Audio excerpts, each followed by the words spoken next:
So thanks for joining me on another episode of Talking Headstones. In this video, we're up at the Springwood Cemetery, located in the lower Blue Mountains, about 43 kilometres west of Sydney itself. So Springwood Cemetery, I'll just read what this says on the side quickly. It says, following Governor Macquarie's inspection of Cox's Road, a military stockade was established at Springwood.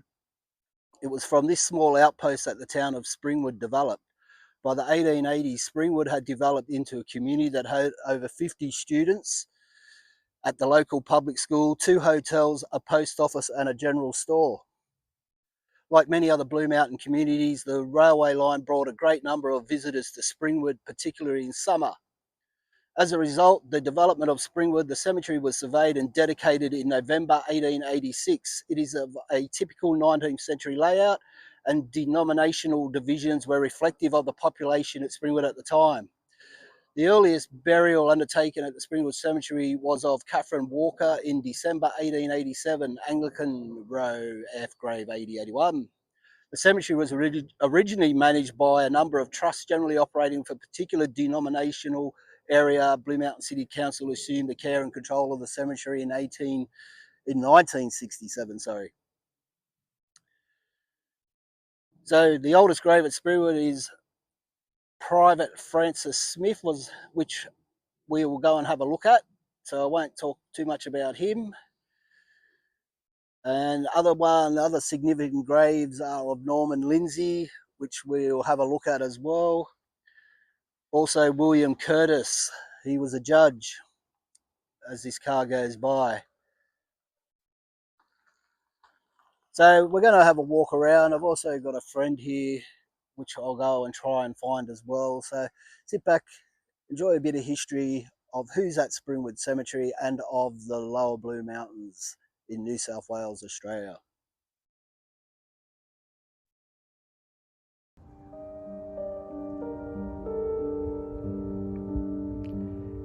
So here we have the grave of Private Francis Smith. Private Smith was born in Bromshall, Middlesex, England in 1793, aged 20. He enlisted into the 4th King's Own Regiment in December 1813.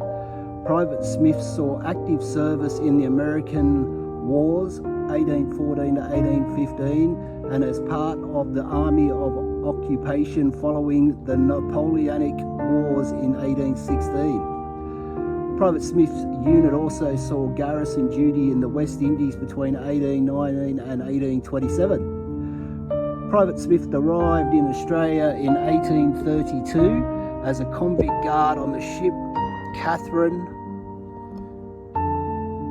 Stewart Forbes. Private Smith was also posted to many locations around the Sydney settlement, finally being posted to the 17-mile hollow, now known as Bulls Camp Linden, in order to guard convict road builders and the travellers on the Western Road to Bathurst and beyond. Private Smith was transferred onto the military stockade at Springwood in January 1836 and died on the 5th of May 1836. The inscription on the Georgian-style headstone reads, "Sacred to the memory of Francis Smith, who died May 5th AD 1836.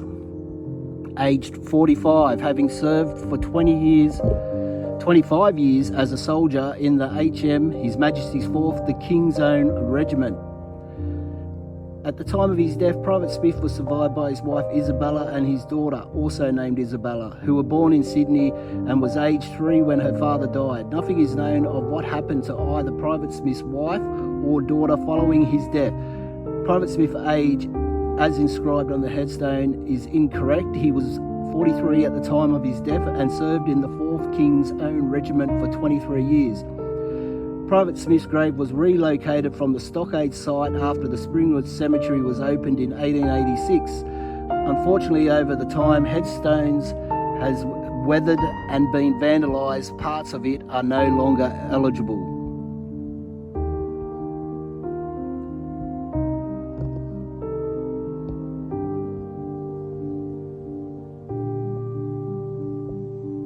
Okay, we we're just going to take a walk up here to find Norman Lindsay's grave, which is just a few up this way. So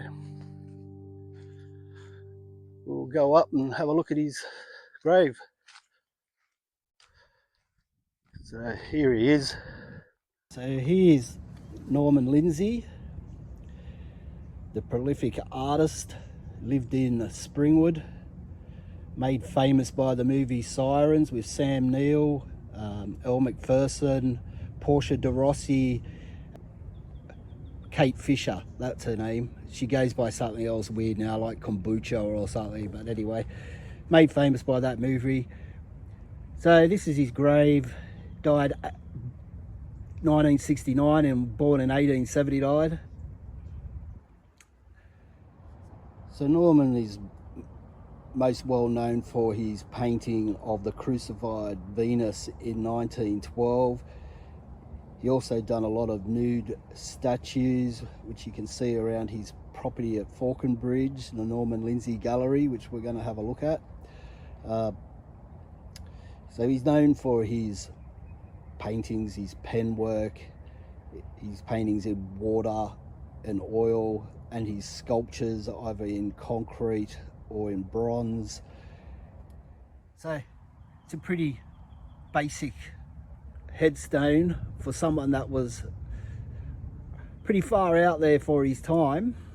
It's pretty average, boring type gravestone. Just says, in memory, the artist Norman Lindsay, 1879 to 1969.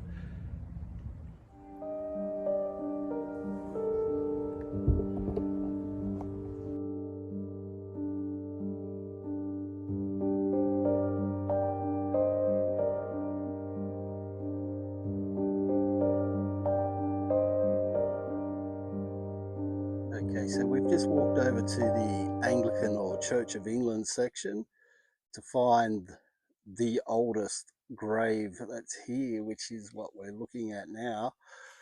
That is of Catherine Walker. So her headstone says, "Sacred to the memory of Catherine Walker, wife of Frederick Bailey Walker. She died 26th of December 1887. Also, Frederick Bailey Walker, born 21st of April 1819, died 5th of April 1901, aged 82.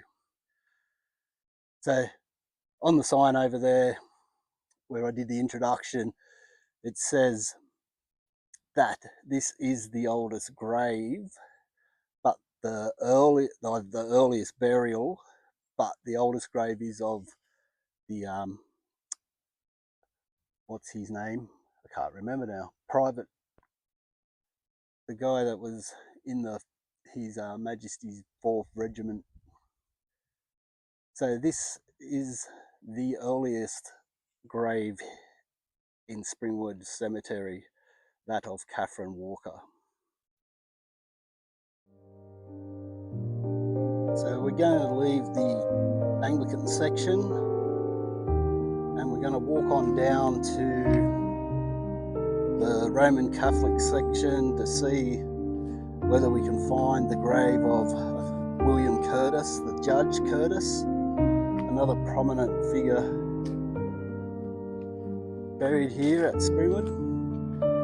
So we'll get on over to the Roman Catholic section and then we'll have a look at his. Okay, so we're now in the Roman Catholic section. This is the Judge William John Curtis. He was born in Glebe, I believe, in 1890 and died in Springwood in 1940. We'll bring you up closer. It's very hard to read now.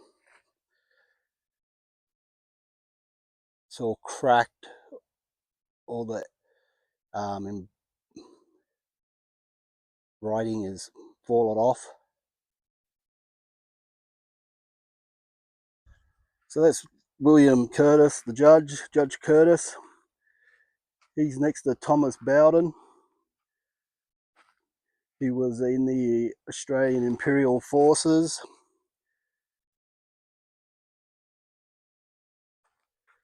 So that just about wraps up our visit to the Springwood General Cemetery up here in the Blue Mountains.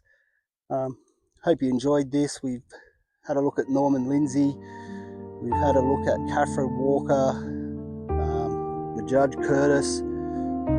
So if you like this, hit the subscribe button, and I'll see you again on another episode of Talking Headstones.